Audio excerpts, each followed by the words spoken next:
मित्रांनो, आज 25 डिसेंबर आहे आणि महामानव डॉक्टर बाबासाहेब आंबेडकरांनी ज्या मनस्थितीने काढलं होतं तो दिवस आहे. हा इतिहासाचा महत्त्वपूर्ण दिवस आहे आणि आज या अनुषंगाने समता परिसरचे कार्यकर्ते नागपूरच्या या संसद परिसरामध्ये महामानव डॉक्टर बाबासाहेब आंबेडकर यांना अभिवादन करण्यासाठी त्यांना पुष्पहार करून त्याची त्यांच्या पूजनात दिलेलं आहे.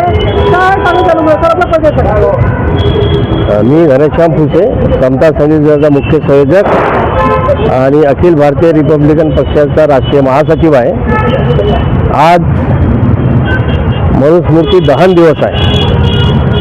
या मनुस्मृतीने जातीयता, भेदभाव, उच्च नीचता पाळण्याचं काम ज्या मनुस्मृतीमध्ये होतं ते डॉक्टर बाबासाहेब आंबेडकरांनी महाडच्या भूमीवर याच दिवशी एक एक पान त्या पुस्तकाचं काढणं जाळून टाकलं. हे यासाठी जाळलं होतं जो वर्णवाद दिवसेंदिवस या देशामध्ये जोपासला जात होता. या वर्णवादाने लोक त्रस्त होते. ब्राह्मण, वैश्य, क्षत्रिय, शूद्र अशा वर्णवादामध्ये हा मानव, आपले बांधव सर्व व्यथित होते आणि त्यामुळे जर ब्राह्मण असेल तो वरच्या पायरीवर आणि खालचे सर्व त्यांच्या अंतर्गत असा जो भेदभाव होता. म्हणजे वर जर ब्राह्मण आहे तर त्याचंच त्यांनी सर्वांनी ऐकायचं, कारण तो स्वतःला देवाचा दूत समजून वर्चस्व गाजवायचा आणि 4 वर्णामध्ये वाटलेला हा मानव त्याला नष्ट करण्याचं काम मनुस्मृतीच्या त्या पुस्तकातून जाळून ते नष्ट करण्याचं काम डॉक्टर बाबासाहेब आंबेडकरांनी एका ब्राह्मण व्यक्तीच्या हातानं ते मनुस्मृती जाळण्यात आली. खरं म्हणजे डॉक्टर बाबासाहेब आंबेडकरांनी या साऱ्या गोष्टीचा अभ्यास केल्यानंतर असं आढळून आलं की माणूस किती जरी विद्वान असला तरी त्याची विद्वत्ता न समजता कुठेतरी जातीय वर्चस्व गाजवण्याचं काम जे लोक करतात हे ब्राह्मणवादी अत्यंत घातक आहे. याचा अभ्यास डॉक्टर बाबासाहेब आंबेडकरांनी केला. आज जेव्हा मनुस्मृतीमध्ये हे सर्व होतं त्याचे चटके बाबासाहेबांनी भोगलेत.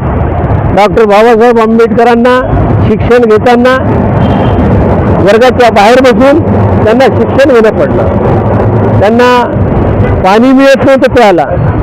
त्यांना बडोद्यामध्ये सयाजीराव गायकवाडच्या ऑफिसमध्ये फाईल फेकून देण्यात येत होती.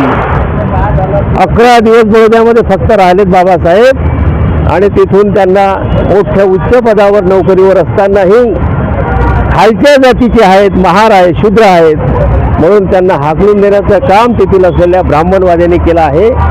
इतकं भयानक असलेलं जे वातावरण या देशामध्ये होतं ते माणसाला पोषक नव्हतं आणि म्हणून डॉक्टर बाबासाहेब आंबेडकरने या साऱ्या गोष्टीचा विचार करून या भारताला संविधान दिलं आणि संविधानाच्या माध्यमातून आज जातीवाद वर्णवाद संपुष्टात यावा हा प्रयत्न संविधानाच्या माध्यमातून आज केलेला आहे.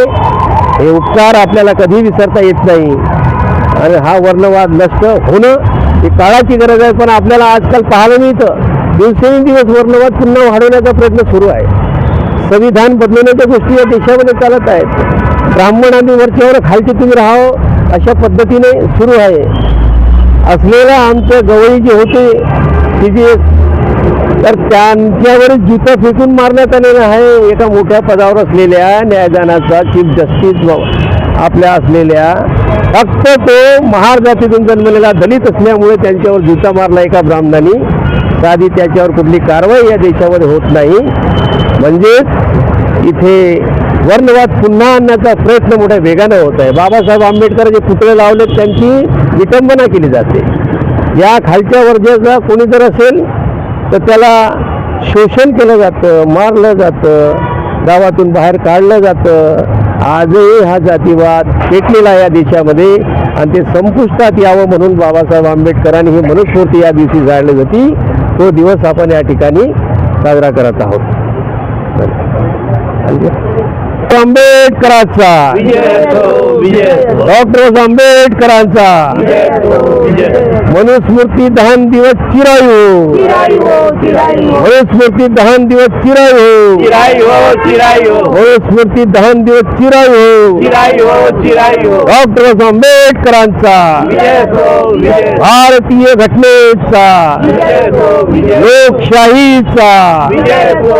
लोकशाहीचा वर्णवाद मुर्दाबाद. जातीवाद मुर्दाबाद. वर्णवाद मुर्दाबाद. अरे जातीवाद मुर्दाबाद. लोकशाही जिंदाबाद. भारतीय संविधान जिंदाबाद.